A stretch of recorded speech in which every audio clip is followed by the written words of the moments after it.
So now let's continue the pseudo first order reaction and pseudo unimolecular reactions. इसको continue करते हैं, देखते हैं क्या होती है ये, तो इस पर बात करते हैं। पहले इसको डिफाइन कर लेते हैं कि जो स्यूडो फर्स्ट ऑर्डर रिएक्शन होती है ये एक्चुअल में होती तो फर्स्ट ऑर्डर है, बट ये जो इनका मॉलिक्यूलरिटी होती है वो मोर देन वन होती है। मॉलिक्यूलरिटी एक से ज़्यादा होती है, लेकिन इसका जो ऑर्डर ऑफ रिएक्शन होता है वो वन के बराबर होता है, वन होता है। तो मॉलिक्यूलरिटी टू और थ्री हो सकती है, मतलब मोर देन वन हम कह सकते हैं, but order of reaction one होने का मतलब क्या है, ये इसीलिए इसको बोलते हैं pseudo unimolecular reaction.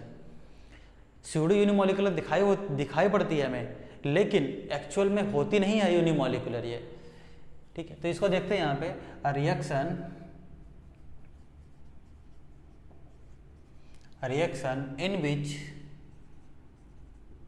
in which the value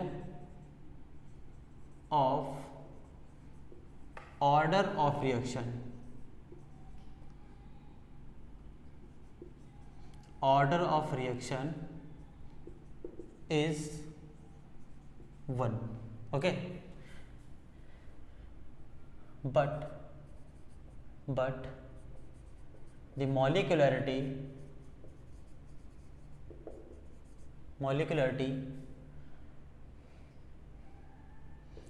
more than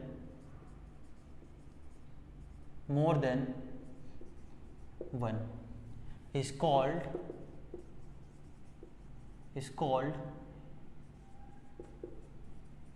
pseudo first order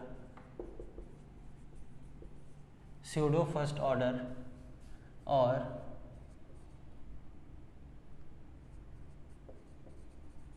pseudo unimolecular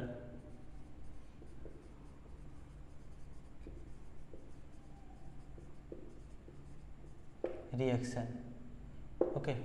तो अब इसके एग्जाम्पल से इसको हम क्लियर करते हैं। एग्जाम्पल्स क्या होते हैं इसके, एग्जाम्पल लेते हैं पहले इसका। एग्जाम्पल नंबर वन हम लेते हैं यहाँ पे, हाइड्रोलाइसिस ऑफ एस्टर इन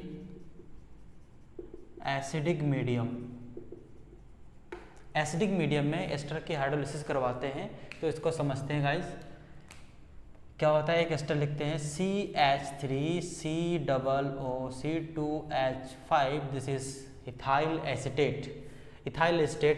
ये एक एस्टर है। तो इसमें जब हम वाटर मिलाते हैं तो ये बनता है यहाँ पे CH3COOH means acidic acid plus C2H5OH। अब इस चीज़ को थोड़ा सा ध्यान से समझते हैं यहाँ पे।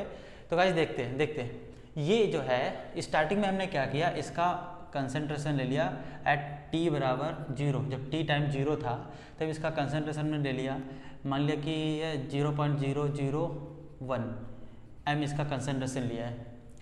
और जो वाटर था इसका हमने ले लिया 100 m ले लिया कंसंट्रेशन, बहुत ज़्यादा, इसको बोलते हैं एक्सेस में। तो अब ये क्या होगा, जब टाइम T होगा एट T टाइम पे क्या होगा कि इसमें से इतना जो है, जब रिएक्शन कंप्लीट हो जाएगा, T टाइम जो है मतलब कि टोटल जब एंड ऑफ रिएक्शन, जब हमारी रिएक्शन ये वाली रिएक्शन पूरी एंड हो जाएगी, तब जितना ये था वो सारा का सारा इसमें कन्वर्ट हो जाएगा।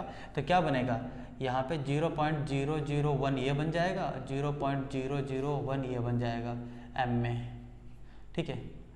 तो यहाँ पे कितना बचेगा, यहाँ पे तो 0 बच गया, लेकिन ये वाटर कितना बचाएगा, 100 माइनस 0.001, ये लगभग में अप्रॉक्स में 100 ही बचेगा m।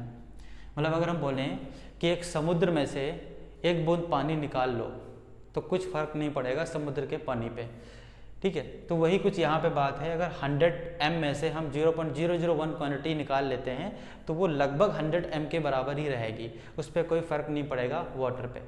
इसको बोलते हैं बिकॉज वाटर जो है वो एक्सेस क्वांटिटी में है, एक्सेस में है, ठीक है। तो इसलिए ऐसी रिएक्शंस को जिसमें हमने एक तो ले लिया, बस मॉलिक्यूलरिटी में तो काउंट होता है, मॉलिक्यूलरिटी है क्या 2, मॉलिक्यूलरिटी 2 है, लेकिन इसका ऑर्डर ऑफ रिएक्शन अगर हम रेट लॉ इसके लिखते हैं, अगर इसका रेट लिखते हैं तो रेट क्या हो जाएगा इसका K और हो जाएगा CH3COO C2H5 और वाटर। ये होना चाहिए, रेट एक्सप्रेशन ये होना चाहिए, लेकिन हमने यहाँ बताया कि वाटर का जो कंसंट्रेशन है वो रेट पे डिपेंड नहीं करता, मतलब एक्सेस क्वांटिटी में ले लिया तो वो उसका जो ऑर्डर होगा वो 0 हो जाएगा, तो 0 ऑर्डर इज इक्वल टू 1 हो जाएगा, तो इसको हम यहाँ से हटा देंगे, मतलब जो ओवरऑल इसका रेट ऑर्डर हो जाएगा वो फर्स्ट हो जाएगा, फर्स्ट ऑर्डर हो जाएगा। ठीक है, केवल इसके एस्टर के कंसंट्रेशन पे डिपेंड करेगा, वाटर पे डिपेंड नहीं करेगा, बिकॉज वाटर ने ले लिया एक्सेस में, वो एक्सेस में वाटर लेने पे क्या हो जाएगा, इसकी क्वांटिटी जो रहेगी वो कांस्टेंट हो जाएगी, कांस्टेंट, वाटर का जो कंसंट्रेशन रहेगा वो कांस्टेंट हो जाएगा। ठीक, ओके। अब हम आते हैं नेक्स्ट एग्जांपल पे, तो दूसरा एग्जांपल देखते हैं हम। दूसरा एग्जांपल इसी तरह से है,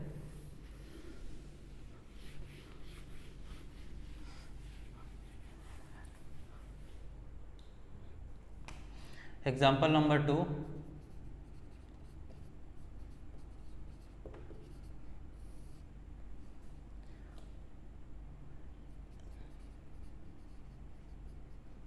inversion of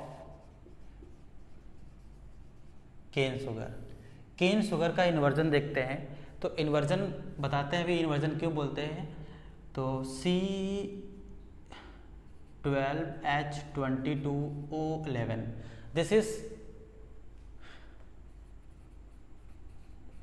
sucrose, sucrose is also known as cane sugar.